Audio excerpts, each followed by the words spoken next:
म्या काय बी हट केला तरी माझा हट पुरा केला जायचा.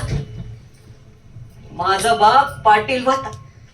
अख्ख्या पंचक्रोशी मध्ये माझ्या बापाच्या नावाचा दबदबा होता. कुणाचा काय बी प्रश्न असला माझ्या बापाकडे यावं. माझा बाप समद्याचा प्रश्न सोडवायचा. हवं सांब्यानं बायको नांदवली नाही तरी माझ्या बापाकडे यावं. माझा बाप सांब्याला बोलवून घ्यायचा आणि म्हणायचा, अरे सांब्या, बायकोला नांदवत नाही म्हणजे रा, गुमान घेऊन जा घरला तिला. सांभ्या लटकटा कापायचा. म्हणायचा, मी कुठं काय म्हणतोया, मी कुठं काय म्हणतोया, आणि गुमान बायकोला घेऊन घरला जायचा. म्या समद लहानपणी बघत असायची. मला वाटायचं आपण बी असंच काहीतरी करावं. मला वाटायचं आपण बी असंच लोकांचा प्रश्न सोडवावा. असं मला लहानपणापासून वाटायचं बघा. लहान असताना माझी आई बी माझा लई लाड करायची. माझी आई माझा असा लाड करायची म्हणून सांगू, अशी अशी जात्यावर बसली का माझी आई कशी म्हणायची बघा, नाय गावाच्या चावडीला सोन्याईचा दरवाजा, सोन्याईचा दरवाजा, गजुन्या गादीवर नवा राजा.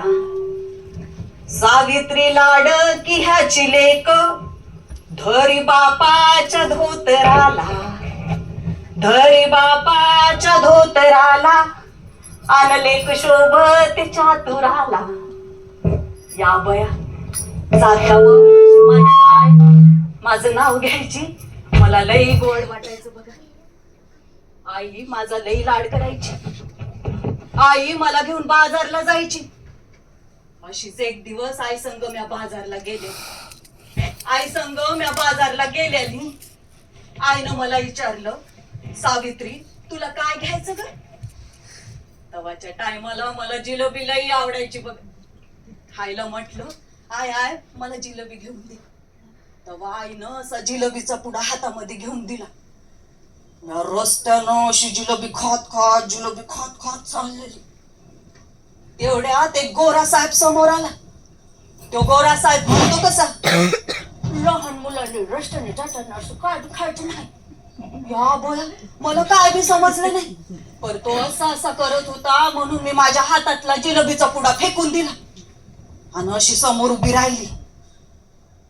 तेव्हा तो गोरा साहेब म्हणतो कसा, फोड लई हुशार, फोड सणुखोनी मोठी होणार. या बया मला वाटायला लागलं माझी आई बी म्हणते पोर लई हुशार, बाबा बी म्हणतो पोर लई हुशार, हा न यो गोरा साहेब बी म्हणू पोर लई हुशार. आता मला बी वाटायला लागलो म्या लई हुशार. मला वाटायला लागलो म्या जणू कोणी मोठी होणार. दिसमास करता करता दिस जायला लागली. हळूहळू म्या मोठी व्हायला लागली. अव जशी का मी मोठी व्हायला लागली, माझ्या आईनं लावलं ना माझ्या बाबाच्या मागं टोमा. म्हणायला लागली, हार डोळं किळ झाकून बसलं का काय, पोरीचं लगीन उरकून टाका. आणि तवाच्या टायमाला बघा इउनल्या उनल्या पोरींची लगीन व्हायची. इउनल्या उनल्या पोरीच्या गळ्यामध्ये मंगळसूत्र असायचं. इउनल्या उनल्या पोरीच्या पायामध्ये जोडव्या असायच्या. तेव्हा माझ्या आईनं बी लावलं माझ्या बापाच्या मागं टोमा. म्हणायला लागली, पोरीचं लगीन उरकून टाका, पोरीचं लगीन उरकून टाका. पण माझा बा म्हणायचा, माझी पोर लाखात एक आहे. जो कोणी समाज सुधार करणारा असेल, जो कोणी जग परिवर्तन करणारा असेल, अशाच मुलासंग मी माझ्या मुलीचं लगीन लावून दे. या बया मला काय बी समजत नव्हतं. माझं आपलं इउनल्या उनल्या पोरीमध्ये जिम्मा मना फुगडी मनाचा खेळ चाललेला. म्हणलं जेव्हा होईल तेव्हा होईल लगीन. माझं आपलं इउनल्या उनल्या पोरीमध्ये जिम्मा मना फुगडी मनाचा खेळ चाललेला. म्या 9 वर्षाची झाली. धनकवडीच्या पाटलाची पोर सगुना आली. आपल्या मावस भावासाठी पोरगी शोधत होती. ज्योतिबा म्हणे त्याचं नाव. त्या ज्योतिबाच्या डोक्यात लई काय असायचं बघा. पोरीबाईंना शिकवलं पाहिजे, पोरीबाईंना शिक्षण दिलं पाहिजे. असा लई काय बाय काय विचार त्या ज्योतिबाच्या डोक्यामध्ये असायचा. बर सगुणाबाई म्हणायला लागली, बर सावित्रीची आणि ज्योतिबाची जोडी लई छान दिसत. फुला फुलाला गाठ पडली. समदभराट नायगावला आलं. नायगाव असं माणसांनी खुलून गेलेलं.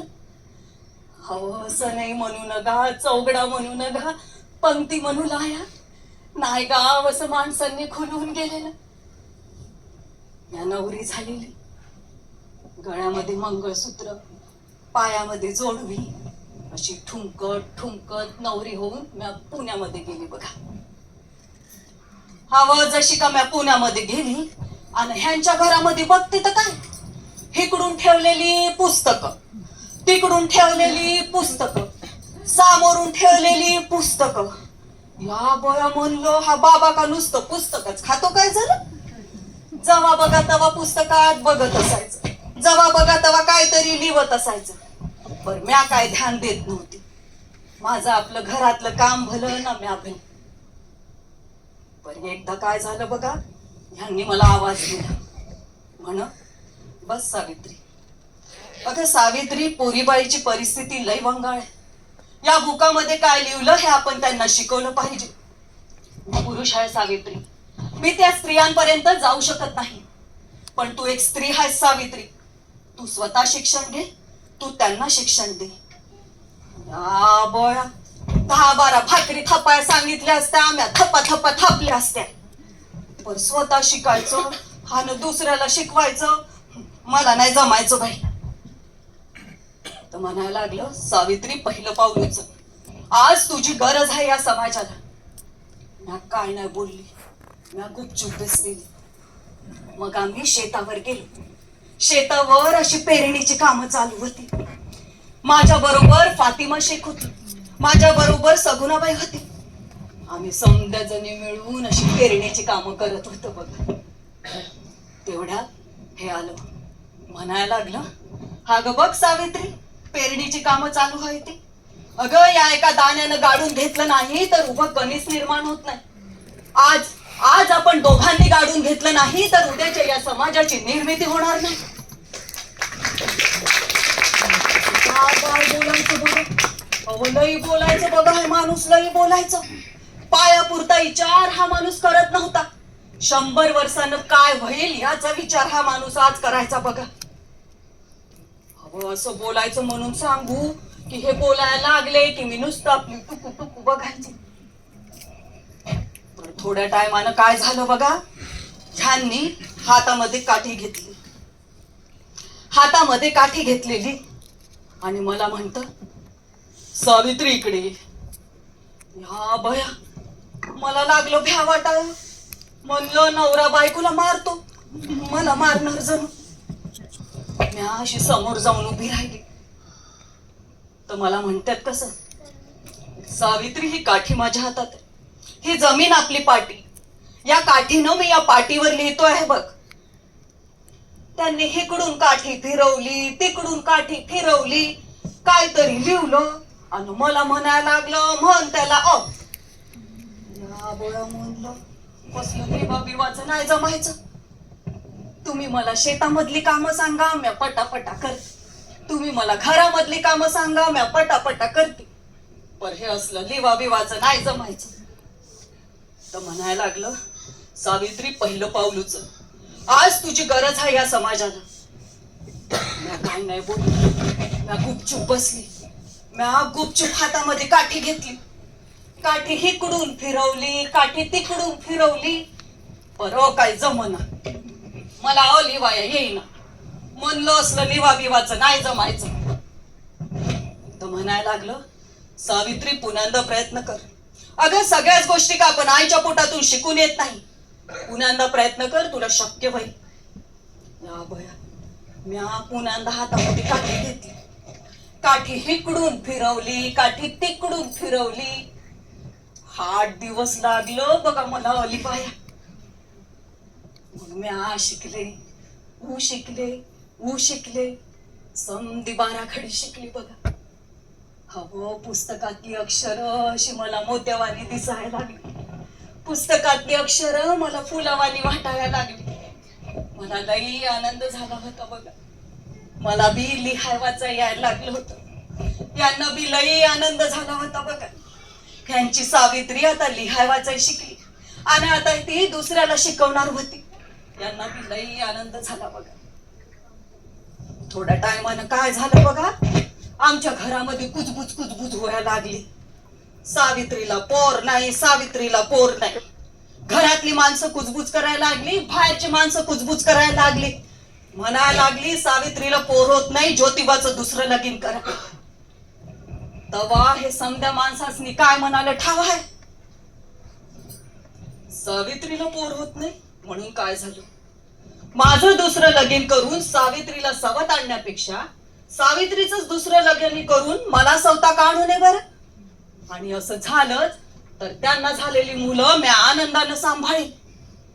या बया, समध्या माणसाने तोंडामध्ये बोट घातली.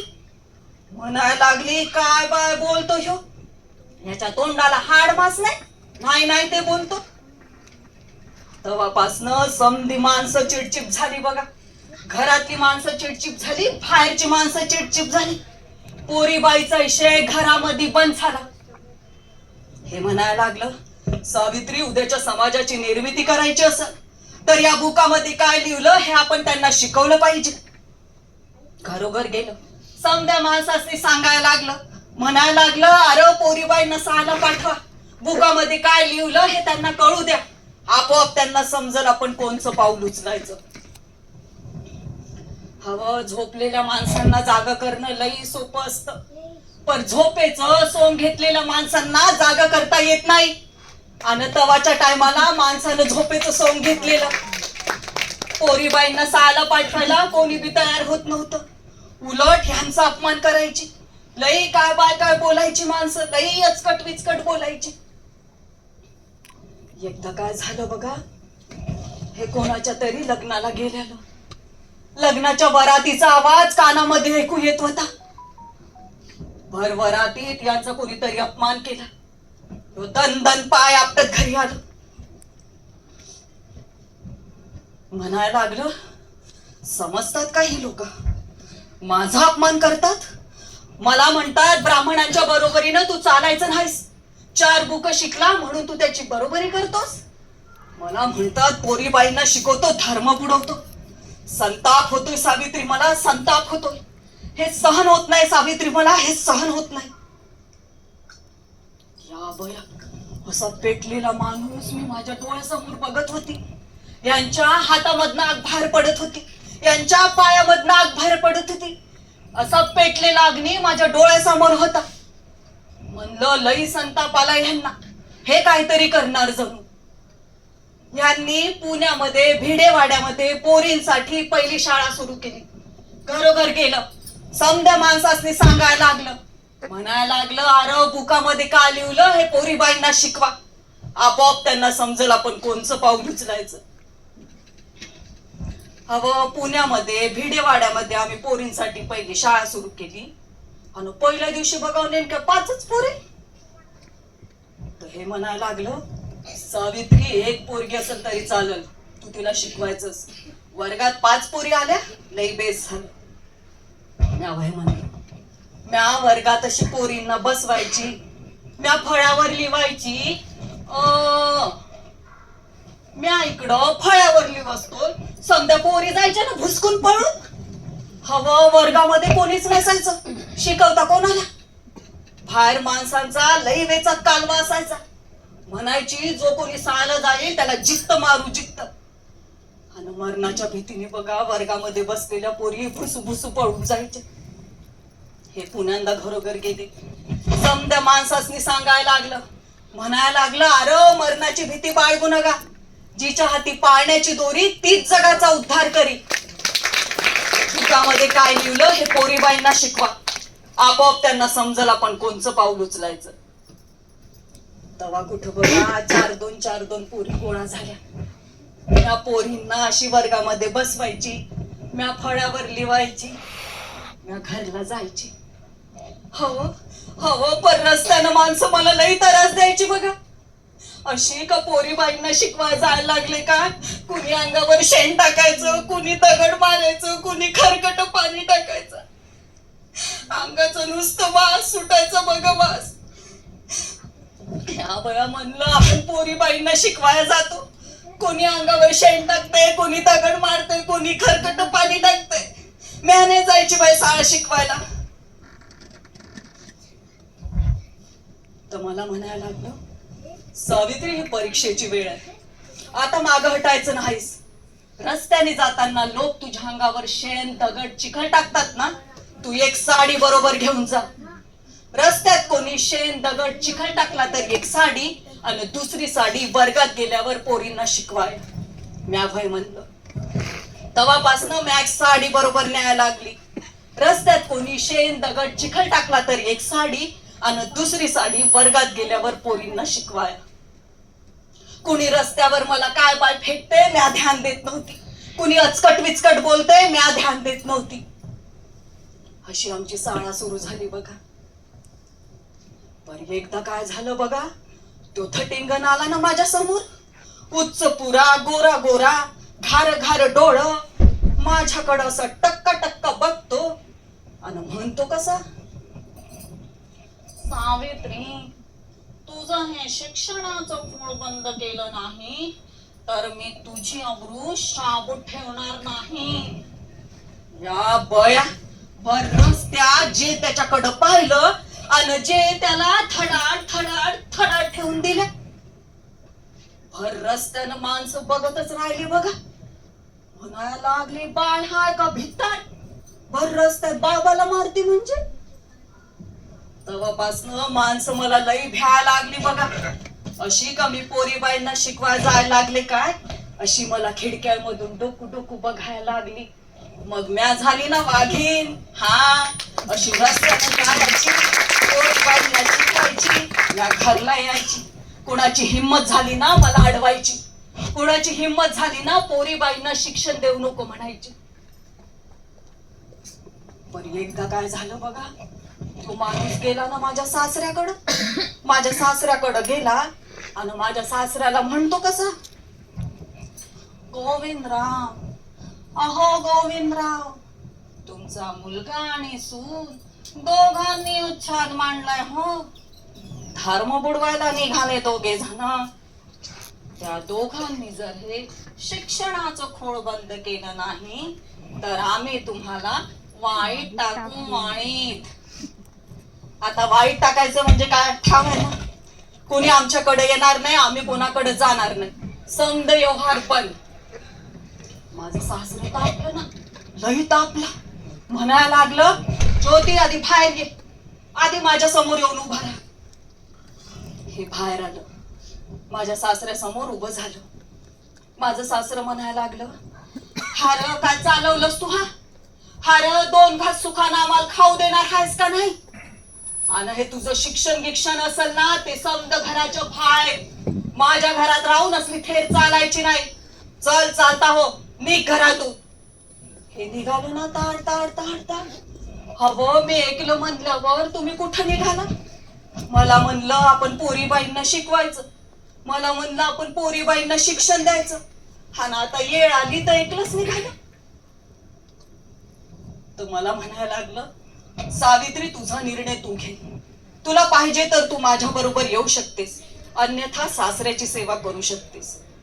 बया काय करावं मला काय सुचना. म्हणलं सासरच्याची सेवा केली नाही तर ही समधी माणसं म्हणतील, बै हिला सासरच्याची सेवा करायची नाही. हवं पर जर का मी माझ्या नवऱ्या संग गेली नाही तर माझ्या या आया बायांना कोण शिकवणार होतं?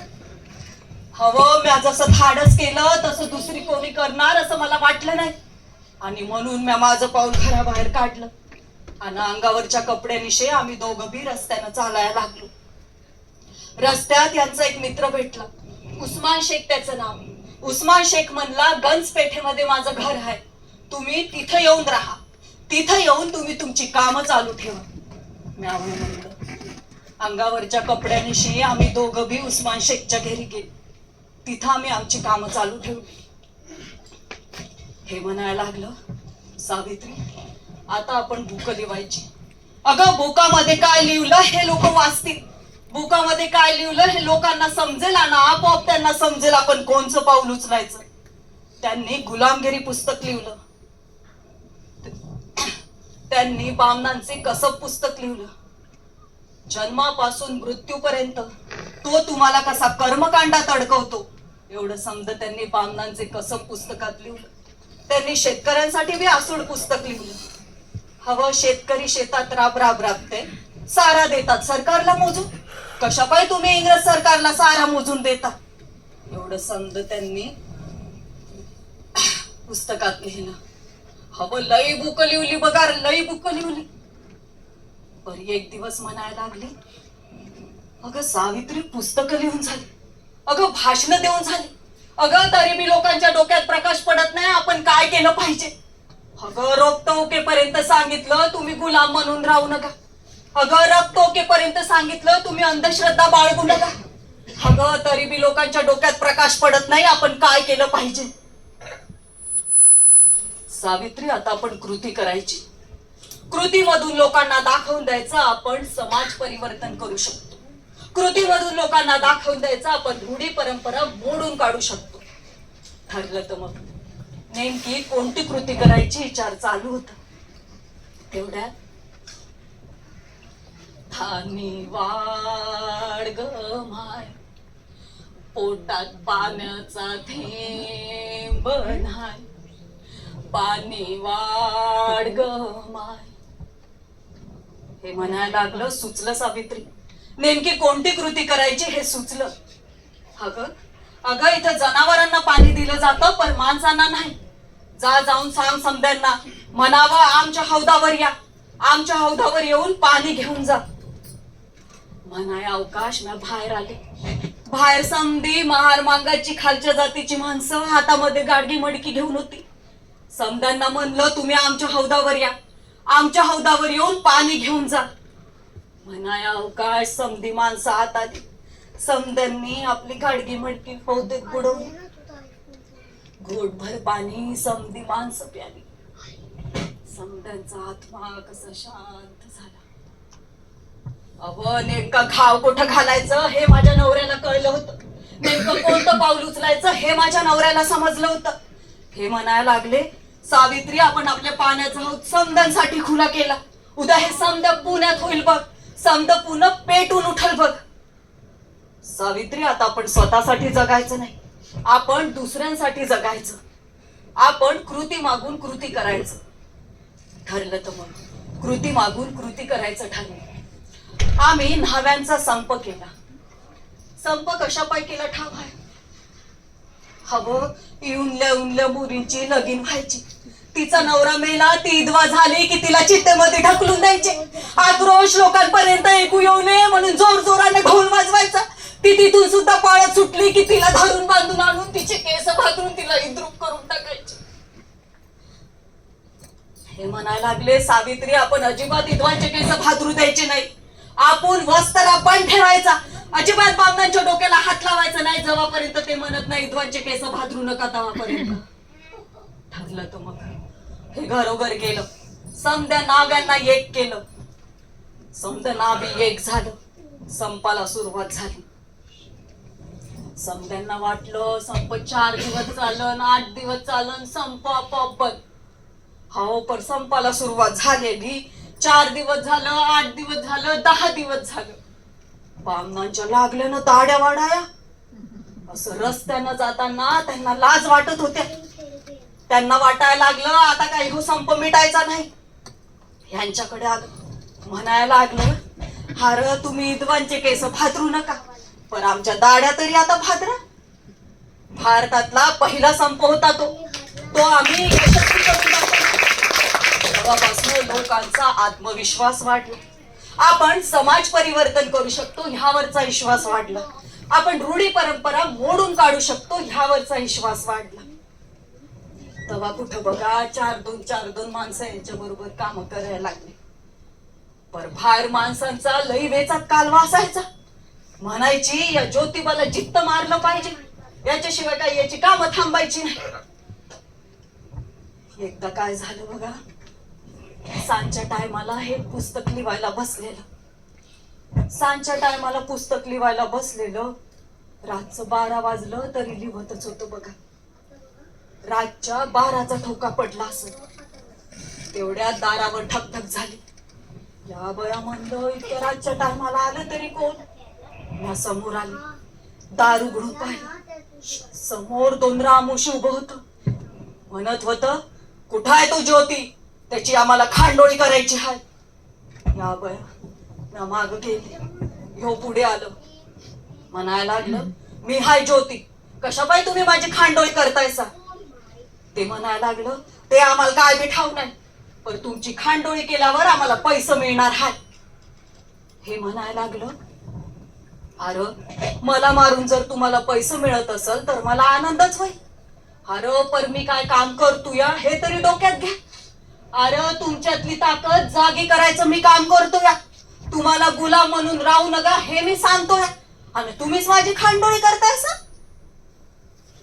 त्या दोघांनी एकमेकांकडे टकामका पाहिलं.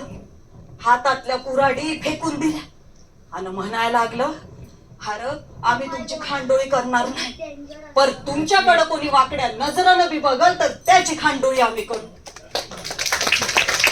त्यांना वाटलं ज्योतिबा चमत्कार करतो का काय. हो, खांडोळ्या करायला आलेली माणसं रखवालदार म्हणून हिंडायला लागली यांच्या माग. तेव्हापासनं माणसं माग कुजबुज करायची, पर पुढे येऊन बोलायची कोणाची हिंमत व्हायना. अशी आमची कामं चाललेली होती बघा. एकदा काय झालं बघा, मी अशीच सांजच्या टायमाला स्वयंपाक करत बसलेली. सांजच्या टायमाला माझं असं स्वयंपाकाचं काम चाललेलं. तेवढ्यात हे एका पोरीला घेऊन आलं.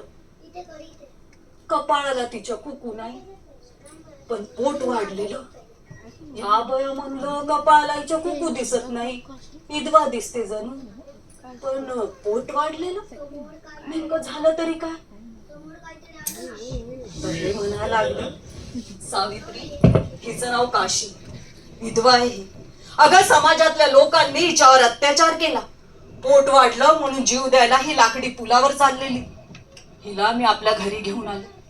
हिला आपण आपल्या पोरीसारखं वाढवूया. म्यावय म्हणलं. काशीला मी माझ्या घरी ठेवून घेतलं. काशीला मुलगा झाला, त्याचं नाव आम्ही यशवंता ठेवलेलं. यशवंताला आम्ही दत्तक घेतले. आम्ही आमच्या घरावर बोर्ड लावला. म्हणलं जी कोणी अडलेली बाई असल, जिच्या कुणावर अन्याय अत्याचार झाला असल, तिनं आमच्या इथं यावं, बाळंत व्हावं, पाहिजे तर पोर सोबत न्यावं, नाही तर इथंच ठेवावं. हवं बघता बघता 100 बाया गोळा झाल्या. त्यांची लहान मुलं लेकरं माझ्या अंगणात वाढत होती. आमच्या घासामधला घास आम्ही त्या लेकरांना देत होतो. हो, माणसातली माणुसकी कशी टिकवायची हे आम्ही लोकांना शिकवायचं. गुलामांना गुलाम म्हणून राहू नका हे आम्ही सांगायचं. आता आम्ही दोघं बी थकलो होतो बघा. दोघांना बी थकल्यासारखं वाटत होतं बघा. तरी बी अशी पुस्तकं लिवायची कामं चाललेली होती. हे म्हणायला लागलं, अगं सावित्री उद्याची पिढी ह्या बुकामध्ये काय लिहिलं हे वाचन, आणि आपोआप त्यांना समजलं आपण कोणचं पाऊल उचलायचं. त्यांनी सार्वजनिक सत्यधन पुस्तक लिहिलं. जन्मापासून मृत्यूपर्यंत आपले इधी आपण उरकायचे एवढं समज त्यांनी सार्वजनिक सत्यधन पुस्तकात लिहिलं. एक दिवस पुस्तक लिहिता त्यांच्या हाताला काहीतरी झालं. मला म्हणायला लागलं, अगं सावित्री इकडे ये, बघ माझ्या हाताला काहीतरी झालंय ग. या बया मी जवळ गेले. हाताला हात लावून पाहिलं. गार चिच्च पडलेलं. यांच्या हाताहून वारं गेलं. मला म्हणायला लागलं, सावित्री माझा उजवा हात उचलत नाही, पेन माझ्या डाव्या हातामध्ये दे. मी त्यांच्या उजव्या हातातला पेन त्यांच्या डाव्या हातामध्ये दिला. पर डाव्या हातानं त्यांना लिहिता येत नव्हतं. तरी बी कसं बस सार्वजनिक सत्यधम पुस्तक डाव्या हातानं लिहून त्यांना पूर्ण केलं बघा. मला म्हणायला लागलं, सावित्री हे माझ्या विचारांचं गाठोड आहे. हे माझ्या विचारांचं गाठोड आहे. हे गाठोड मी या खोटीवर ठेवून जाणार. उद्या कोणीतरी युगपुरुष येईल, हे विचारांचं गाठोड खाली घेईल. हा न पुन्हा लोकांना सांगल मला काय म्हणायचं. तो युगपुरुष इतका महान असेल, तो युगपुरुष इतका महान असेल की तो मनुस्मृतीचं दहन केल्याशिवाय राहणार काय बोलत होतं बघा. बोलता बोलता त्यांना लई जोराची धाप लागायची. म्या म्हणलं तुम्ही बोलू नका, तुम्हाला लई जोराची धाप लागते. तरी बी बोलतच होतं बघा. म्हणत होतं माझं काहीतरी होईल सावित्री असं मला वाटतं. माझं जरी काही झालं सावित्री तरी हे काम तू थांबवू नगस सावित्री, हे काम तू थांबवू नगस. आपल्या यशवंताला मोठा कर सावित्री, आपल्या यशवंताला डॉक्टर कर सावित्री.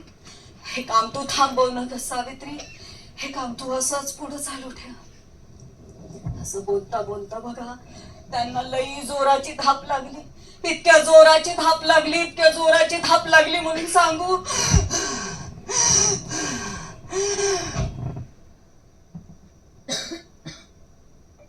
डोळं मिटून गेलं.